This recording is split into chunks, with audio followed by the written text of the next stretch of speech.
Sunamita História e sua família. A história da Sunamita está registrada no livro de 2 Reis, capítulo 4, versículos 8 a 37 da Bíblia. No reino de Israel, havia uma mulher notável chamada Sunamita, que morava na cidade de Sunem, uma vila próxima ao Monte Carmelo. Ela era conhecida por sua bondade e generosidade, e frequentemente convidava o profeta Eliseu para comer em sua casa. Impressionado com a hospitalidade dela, Eliseu queria retribuir sua gentileza e perguntou a ela o que poderia fazer por ela. A Sunamita respondeu que não precisava de nada, mas o servo de Eliseu, Geazi, percebeu que ela não tinha filhos e contou a Eliseu. Então, Eliseu predisse que, no próximo ano, ela teria um filho. E assim aconteceu. A Sunamita deu à luz um filho, como o profeta havia profetizado. No entanto, anos depois, o menino ficou doente e morreu nos braços de sua mãe. Desesperada, a Sunamita levou o corpo de seu filho até Eliseu no Monte Carmelo. Ela se ajoelhou aos pés do profeta e implorou por ajuda. Eliseu enviou Geazi com seu cajado para reviver o menino, mas a tentativa foi em vão. Então, Eliseu foi pessoalmente à casa da Sunamita. Ele subiu ao quarto onde o menino estava deitado. Fechou a porta e orou fervorosamente ao Senhor. Deitou-se sobre o menino 3 vezes, e milagrosamente, o menino voltou à vida. A Sunamita ficou extasiada e agradecida. Ela se prostrou diante de Eliseu, reconhecendo-o como homem de Deus.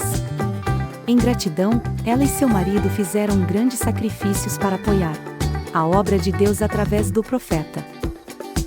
Anos depois, durante uma grande fome, a Sunamita e sua família foram obrigadas a deixar a sua terra e viver na terra dos filisteus por 7 anos. Após esse período, ela retornou à sua terra e solicitou ao rei a devolução de suas propriedades. Nesse exato momento, o rei estava ouvindo a história de como Eliseu ressuscitara o filho da Sunamita. Ele ficou tão impressionado que ordenou que todas as terras e rendimentos da Sunamita fossem restaurados a ela. A história da Sunamita é um exemplo poderoso de fé, perseverança e generosidade. Ela confiou no poder de Deus, mesmo em meio à tragédia, e foi grandemente abençoada por sua devoção. Sua história inspiradora continua a nos ensinar lições valiosas até os dias de hoje. Sunamita e sua família. O nascimento da Sunamita não é mencionado explicitamente na Bíblia. A história dela começa no livro de 2 Reis, capítulo 4, onde ela é descrita como uma mulher notável da cidade de Sunem. Quanto ao casamento da Sunamita, a Bíblia também não fornece detalhes sobre como ela conheceu seu marido ou a data do casamento. Os pais da Sunamita também não são mencionados na Bíblia, pois sua genealogia não é traçada na narrativa de 2 Reis. Em relação aos filhos da Sunamita, a Bíblia registra apenas um filho que ela teve depois de ser abençoada pelo profeta Eliseu. Essa parte da história é mencionada em 2 Reis 4, 16, 17. Disse ele: daqui a 1 ano, nesse tempo mesmo, abraçarás um filho. Respondeu ela: não, meu senhor. Homem de Deus, não mintas à tua serva. Concebeu a mulher e deu à luz um filho, na estação determinada, no ano seguinte, segundo Eliseu lhe dissera.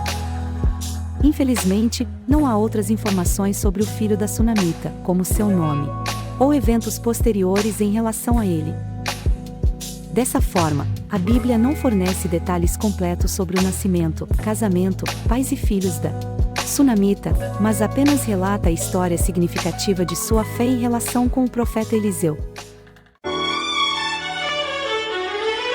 Sunamita, o milagre do filho. O milagre do filho da Sunamita ocorreu quando ela, sendo estéril, recebeu uma promessa de um filho do profeta Eliseu. 1 ano depois, ela deu à luz um menino, mas ele morreu repentinamente.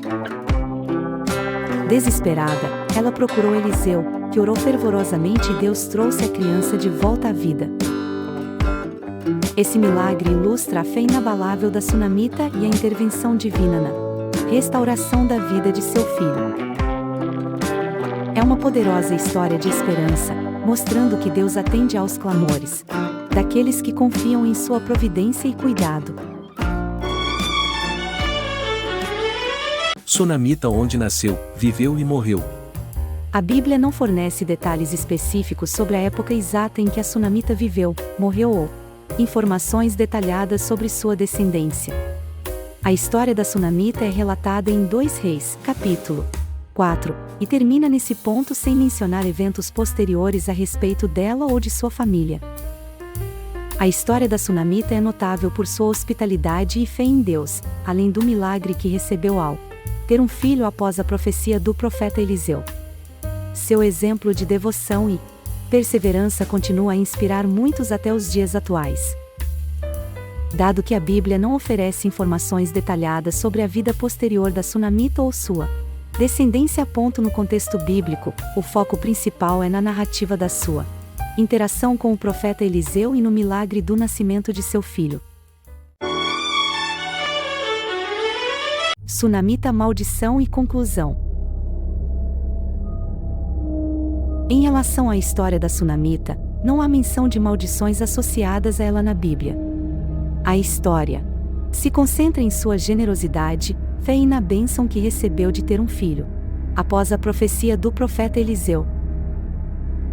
Conclusão: a história da sunamita nos ensina sobre a importância da fé em Deus, da generosidade e de acolher pessoas que servem ao Senhor. Através da hospitalidade que demonstrou ao profeta Eliseu, ela foi recompensada com um filho, mesmo quando a mensagem principal que podemos extrair da história da sunamita é que Deus honra e recompensa aqueles que demonstram fé genuína e generosidade em suas ações. A história também destaca a importância de confiar nas promessas de Deus e estar aberto para receber as bênçãos que Ele deseja nos dar. Assim como a sunamita recebeu um presente inestimável em seu filho, Deus pode surpreender-nos com bênçãos quando seguimos o seu caminho com fé e retidão. Devemos estar dispostos a ser instrumentos de Deus para abençoar os outros e sempre confiar que Ele está no controle, mesmo em meio às dificuldades. Lembre-se, porém, que esta mensagem é uma interpretação baseada na história bíblica. A compreensão pessoal e a aplicação das lições bíblicas podem variar entre as pessoas, conforme suas crenças e experiências.